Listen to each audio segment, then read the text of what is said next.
Donc, on démarre. Jean-Pierre Riche. Salut Jean-Pierre. Président de Phoenix, donc je disais acteur, voilà. Acteur aujourd'hui de l'hydrogène, c'est une conviction que tu portes depuis un bon moment. Donc, j'ai appelé ça décarboner les poids lourds. On va d'abord raconter ce que tu veux faire avec la coalition Rétrofit Hydrogène. Et puis ensuite, on ira essayer de prolonger un petit peu la discussion sur le potentiel de l'hydrogène. Hydrogène vert, gris, noir, bleu. Il y a toutes les couleurs de l'hydrogène aujourd'hui, donc on va raconter ça. D'abord, Rétrofit Hydrogène, donc décarboner les poids lourds et le transport routier. Raconte-moi un petit peu le groupement, comment ça marche et quelles sont vos ambitions. Alors, la coalition Rétrofit, on parlera de Phoenix tout à l'heure, j'imagine, ouais. mais elle est née en fait de discussions des équipes de Phoenix avec nos clients potentiels, c'est-à-dire ceux qui vont utiliser l'hydrogène pour décarboner leur transport de marchandises en particulier, puisque ça c'est un des deux marchés qu'on adresse chez Phoenix avec le marché de la chaleur industrielle. Je t'en parlerai aussi si tu veux. Et on s'est rendu compte évidemment que très rapidement, quand on discutait avec des acteurs, des acteurs industriels, donc du genre Nestlé, Coca-Cola, L'Oréal, qui se sont donné des ambitions publiques de décarbonation de leur transport à horizon 2030-2035, qu'ils étaient, quand on leur parlait d'hydrogène comme une solution évidente pour les camions de 25 à 40 tonnes, parce que ça permet aux camions d'avoir la bonne autonomie et les bons temps de recharge par rapport à une alternative électrique plus batterie. Et évidemment, c'est décarboné par rapport au diesel. Mais ils nous disaient, c'est super votre idée, mais il n'y a pas de camion. Voilà.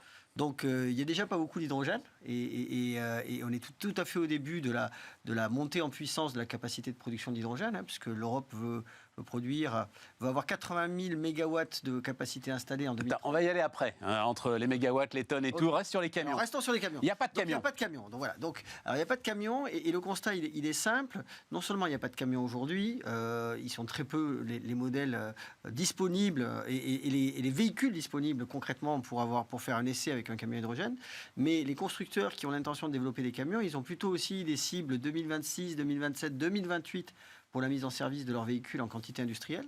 Donc il n'y en a pas aujourd'hui, il n'y en aura pas tout de suite. Il n'y en a pas beaucoup en fait. Il y a quelques fabricants qui ont des modèles dès maintenant, mais l'essentiel des volumes vont arriver à la fin de la décennie.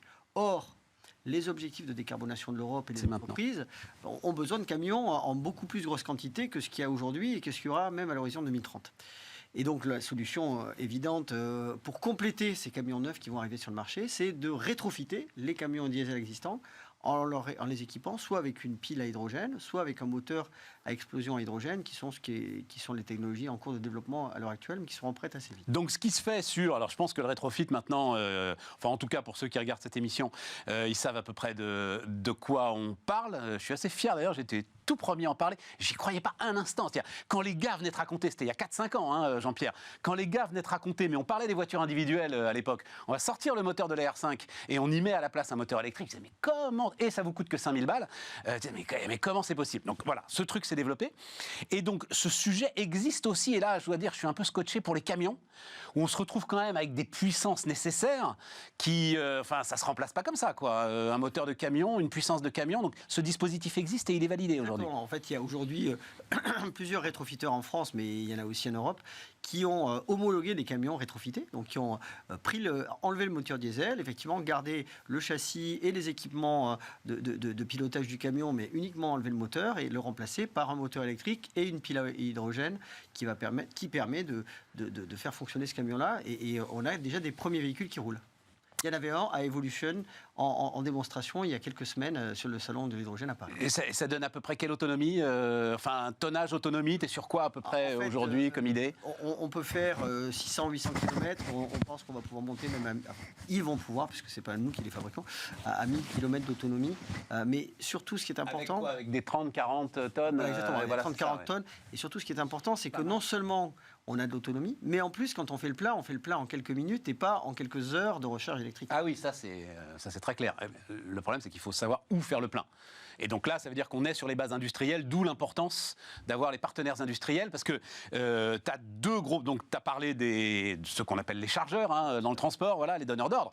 Mais est-ce que le plus important dans ta coalition, c'est pas les transporteurs, en l'occurrence l'allemand, DB Schenker, c'est ça? Tout à fait. Geodis. Ouais, par exemple, ouais, tout à fait. Que je sentais un peu plus prudent d'ailleurs que DB Schenker. Enfin bon, tu me diras ça. Donc Géodis, la grosse filiale de la Poste aujourd'hui qui transporte énormément. C'est ceux-là qui vont être les fers de lance du truc. Alors, la coalition rétrofit, objectif 10 000 camions rétrofités à horizon 2030 par an. Ouais. Okay, alors qu'aujourd'hui, on en rétrofit une dizaine en France et même pas une dizaine encore. Donc, on veut complètement changer d'échelle industrielle pour avoir une vraie capacité de rétrofit des camions, sachant qu'il y a à peu près 40 000 camions par an nouveaux sur le marché qui arrivent tous les ans. Et 10 000 camions par an pour y arriver, l'idée de la coalition, c'était de mettre tout le monde autour de la table. Donc tout le monde est important. Le chargeur qui dit moi j'aimerais bien décarboner, mais j'ai pas de camion et il n'y a pas d'hydrogène non plus, mais les gars, il va falloir trouver des solutions.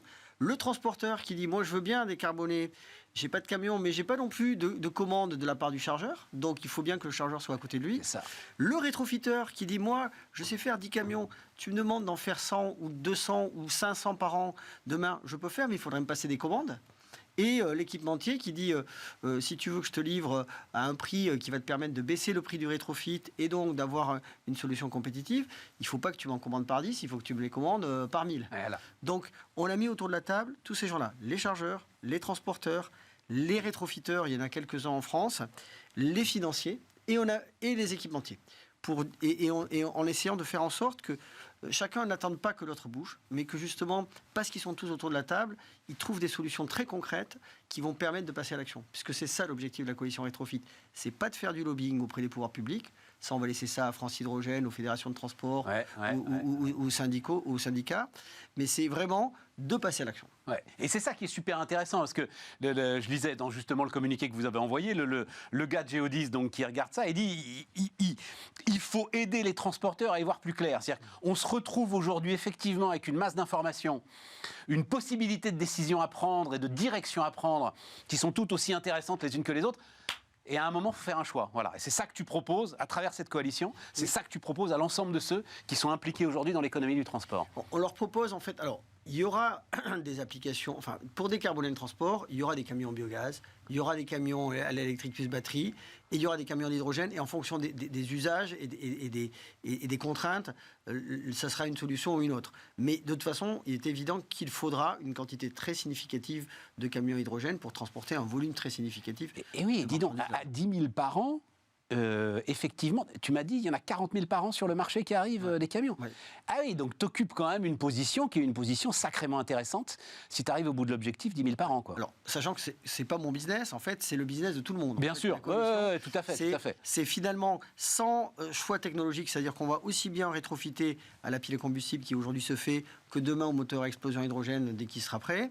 Et il y aura tous les rétrofiteurs de France, en fait, on les a tous invités à venir, et tous les chargeurs qui veulent nous rejoindre, tous les transporteurs qui veulent nous rejoindre, puisque plus on aura le monde, plus on va arriver à faciliter la massification. L'enjeu, c'est qu'il y ait des installations de rétrofit un peu partout en France, parce qu'en général, quand quelqu'un prend un camion, il a aussi envie d'avoir de la maintenance, donc l'atelier qui rétrofit peut être aussi l'atelier de maintenance, et il faut qu'il ne soit pas très loin des usages. Donc il faut couvrir la France. Sur un secteur super éclaté quand même, celui du transport. On a cité Géodis, DB Schenker, mais tout le reste, c'est des gars qui ont 3 camions. Voilà, Donc d'où l'intérêt des financeurs, parce que les financeurs vont pouvoir peut-être aller...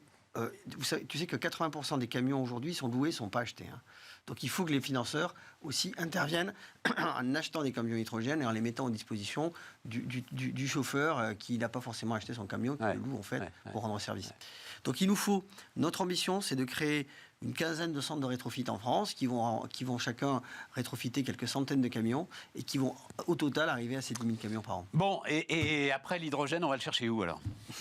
Parce que tout ça c'est génial. Alors, ça, c'est... Mais alors on va en parler avec Xavier Caïtucoli qui sera avec nous, qui veut être lui producteur d'hydrogène. Mais toi, dans ton idée, où est-ce qu'on va le chercher? Comment est-ce qu'on l'achemine vers les zones nécessaires justement au remplissage des réservoirs, des piles à combustible et des choses comme ça? Bon, alors, la coalition Rétrofit, en fait, c'est une initiative non-profit de Phoenix, mais le métier de Phoenix, c'est de produire de l'hydrogène. Ouais. Donc, évidemment, produire de l'hydrogène, ça nous concerne. L'hydrogène, il va être... on est tout à fait au début. Nous, on est en train de construire une installation de 10 MW au sud de Madrid, qui va être la plus grosse en Espagne en opération l'année prochaine et une des plus grosses d'Europe.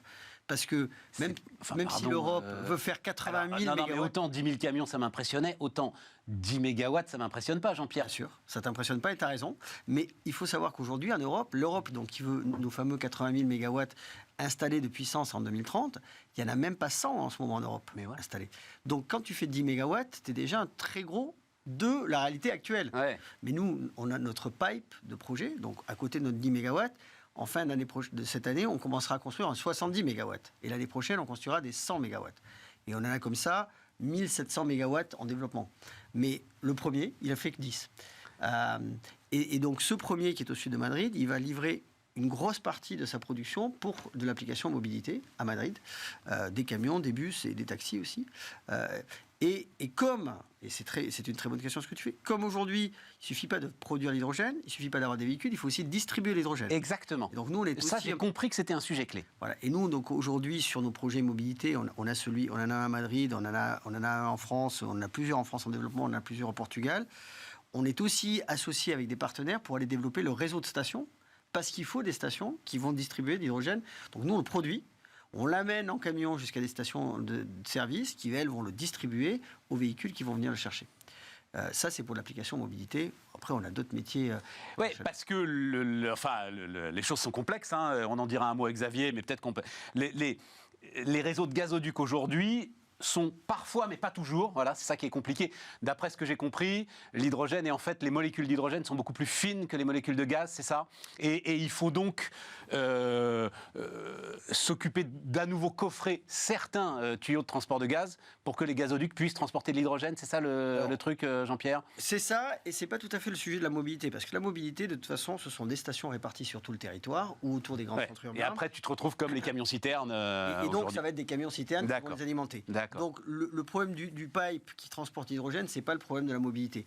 Nous, on a une deuxième application chez Phoenix qui est la chaleur industrielle. Et là, on injecte dans des pipes. Alors, dans un premier temps, on va injecter nos projets pour la chaleur industrielle. Ils sont quasiment tous en Espagne. Alors attends, raconte-moi. Chaleur industrielle, c'est quoi ? C'est ce qu'on appelle la fameuse chaleur fatale ?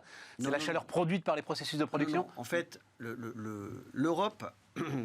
Sur ses objectifs à 2030, elle a divisé les marchés en plusieurs marchés.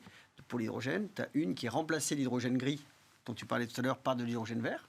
Donc décarboner. Donc hydrogène gris, ça veut dire de l'hydrogène qui est fait avec du gaz, globalement. Voilà. Qui est fait avec du gaz. Vous avez donc les couleurs, le code couleur, hydrogène noir avec du charbon, hydrogène gris avec du gaz, hydrogène vert avec des énergies renouvelables, hydrogène bleu avec du nucléaire. C'est à peu près ça le code couleur, ça te va ? Alors, hydrogène bleu, c'est aussi de l'hydrogène qui est fait avec du gaz dans lequel on a capturé le carbone. Aussi, voilà. Donc l'hydrogène vert qui est fait avec des électricités renouvelables, il est destiné donc soit à remplacer l'hydrogène gris qui est par un hydrogène décarboné, soit à produire des nouvelles solutions à base d'hydrogène comme par exemple des carburants d'aviation, qui sont des nouveaux marchés. Et puis pour 40% des volumes prévus en 2030, il y aura à peu près 20% sur la mobilité lourde, sur la mobilité essentiellement lourde, et 20% pour produire de la chaleur industrielle. La chaleur industrielle, c'est des fours et des chaudières vapeur qui utilisent aujourd'hui du gaz naturel, entre autres du gaz naturel qui vient de Russie, qui nous coûte de plus en plus cher. Il vient plus là. Et voilà, qui vient plus d'ailleurs, qui venait. Voilà. Qui venait. Et donc remplacer ce gaz naturel par de l'hydrogène renouvelable qui brûle. En fait, l'hydrogène, ça brûle comme le gaz. D'ailleurs, tu le sais sûrement, dans les réseaux de gaz de la ville de Paris au début du XXe siècle, qui alimentaient les lumières de la ville de Paris, c'était 60% d'hydrogène et 40% de gaz naturel. Ah, je ne savais pas ça. C'était du gaz de coke, en fait, qui a un très fort contenu d'hydrogène. Donc, ça veut dire qu'il peut toujours passer par les mêmes tuyaux, en fait. Oui. Alors, si tu utilisais les tuyaux de 1900, tu pourrais même probablement ne rien toucher. Si ce n'est que les tuyaux de gaz naturel plus récents, ils ont effectivement pas tellement le tuyau lui-même, même s'il a des problèmes de corrosion, mais les connexions ont besoin d'être adaptées, la molécule ne s'échappe pas. Voilà. Mais aujourd'hui, et ça c'est très important, en fait, tu as donc des hydrogénoducs en construction entre l'Espagne, le Portugal, la France et l'Allemagne, dont un qui va passer sous la Méditerranée, qui vont transporter de l'hydrogène pur. Mais tu peux d'ores et déjà aussi, c'est ce qu'on va commencer à faire en Espagne, nous, injecter de l'hydrogène dans le réseau gazier de gaz naturel et avoir un mélange hydrogène-gaz naturel qui circule. Ça, c'est déjà possible. Jean-Pierre, alors le temps tourne très vite. Moi, je suis un peu intoxiqué par Jean-Marc Jancovici, comme beaucoup d'entre nous. Lui dit, tout ça c'est formidable, mais j'ai un problème. Lui, il dit, on a un problème physique. C'est-à-dire, ça prend trop de place. Ça consomme trop d'énergie pour soit le rendre liquide, soit le rendre solide, c'est-à-dire pour le transporter de manière satisfaisante, et ça a un trop faible rendement. Alors, je te réponds à plusieurs sujets. Le sujet du rendement, est-ce que c'est un vrai sujet? C'est-à-dire que le sujet du rendement, c'est d'abord un sujet économique. Oui. À quel prix va sortir mon hydrogène? Si mon hydrogène sort à un prix compétitif avec le gaz naturel, parce que l'électricité renouvelable est pas chère, c'est le cas en Espagne et au Portugal, et elle représente 70% du coût de l'hydrogène, et que les prix des électrolyseurs baissent parce qu'on passe d'une capacité de production mondiale toute petite à une énorme, et qu'on arrive au prix du gaz naturel, ce que nous, on pense qu'on va arriver aux alentours de l'année 2030, du gaz naturel, prix historique. Oui, voilà, c'est ça, 40 € le mégawattheure, quoi, quelque chose comme ça. Quoi. Entre 20 et 40 € du Entre 20 et 40, voilà. Nous, on pense qu'on pourra y arriver aux alentours de 2030. Okay, c'est peut-être un petit peu avant, un peu après, mais à partir du moment où tu es au prix du gaz naturel, le sujet de l'efficacité, avec une électricité qui vient en particulier du vent et du soleil, donc et qui de toute façon serait perdue si jamais elle n'était pas transformée en hydrogène. On est d'accord. Infini, on va dire, tant qu'il y a du soleil et du vent, c'est pas un vrai sujet. Ouais. Après. Tu dis, est-ce que... Alors, tu dis... Il dit la place physique que prendront l'ensemble des installations d'hydrogène. Tu ne résous pas l'équation. Enfin, voilà. Je pense que ça serait une erreur de penser que l'hydrogène va tout résoudre. Ouais, voilà, c'est ça. En fait, le sujet, c'est l'hydrogène pour quelles applications?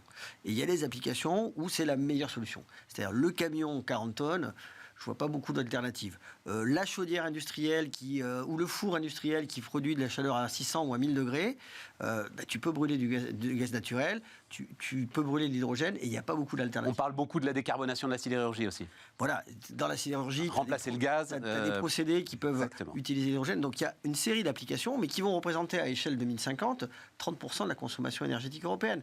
Donc pas 100%, mais en revanche... Tu peux pas. Et en fait, pourquoi on a créé Phoenix? Et ça, c'est peut-être important. Moi, j'ai créé Phoenix il y a 3 ans avec une équipe de 3 cofondateurs, parce que je me suis rendu compte, en travaillant avec des entreprises qui décarbonaient qui écrivaient leur feuille de route de décarbonation, donc qui étaient des clients en activité de conseil que j'avais créé auparavant, qu'ils n'arriveraient pas à leurs objectifs sans la brique hydrogène. Ils n'avaient pas besoin que de l'hydrogène, mais s'ils n'avaient pas la brique hydrogène, les objectifs qui se fixaient en 2030-2035, ils ne seraient pas atteignables. Donc, c'est ça le sujet. L'hydrogène, c'est pas partout. C'est pour certaines applications, mais on en a besoin. Bon, et cette coalition Rétrofit Hydrogène, elle a un petit site internet bien fait. Et donc, si vous vous sentez concerné d'une manière ou d'une autre en tant que chef d'entreprise pour aller rejoindre le truc, que ce soit partenaire, client, enfin bref, voilà. Il y a un petit site internet, il y a un petit formulaire, enfin tout ça est bien fait. Effectivement, c'est une belle aventure. Voilà. Un mot de conclusion. Aujourd'hui, le site internet, c'est celui de Phoenix. Celui de la coalition, il est en construction. Donc, si vous voulez... voilà, c'est ça. Allez sur le site de Phoenix. Et dans 6 mois ou dans 3 mois, si on était bon, vous l'aurez sur la coalition Rétrofit. Nickel. Merci, Jean-Pierre. Jean-Pierre Riche, donc, qui nous accompagnait. Puis, on va continuer cette discussion autour de l'hydrogène avec Xavier Caïtucoli.